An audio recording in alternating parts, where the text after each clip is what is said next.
సాయిబాబా చరిత్ర ఎపిసోడ్ 8 దానము మరియు ఉన్నదానిని ఇతరులతో పంచుకోవడం.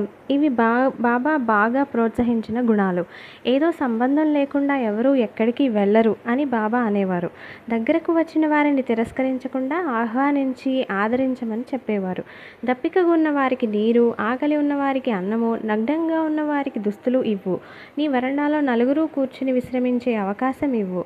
అలాగైతే శ్రీహరి తప్పక ప్రసన్నుడవుతాడు. ఒకవేళ దానం చేయడం ఇష్టం లేకపోతే మర్యాదగా నిరాకరించు గాని వారి ఎడల కుక్కలాగా మొరగవద్దు అని చెప్పేవారు. బాబా చెప్పిన వాటిలో మరికొన్ని ప్రసిద్ధ వాక్యాలు: నేనుండగా భయమెందుకు, అతనికి మొదలు లేదు తుది లేదు. తన భక్తులకు బాబా 11 వాగ్దానాలు చేశారు. షిరిడీలో అడుగుపెట్టిన వారికి కష్టాలు తీరినట్లే అని. రెండవది, మసీదు మెట్లెక్కగానే దీనులతో సంతోషం వెల్లివిరుస్తుంది అని. మూడవది, నేను ఈ భౌతిక దేహాన్ని విడిచిన తర్వాత కూడా సచేతనంగా ఉంటాను.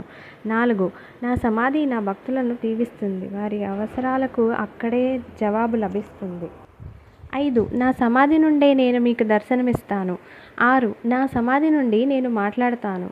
7, నా వద్దకు వచ్చి శరణు కోరిన వారికి సహాయం చేయడానికి నేనెప్పుడూ ఉంటాను. 8, మీరు నా వంక చూడండి, నేను మీ వంక చూస్తాను. 9, మీ భారాలను నాకు అందిస్తే నేను తప్పక మోస్తాను.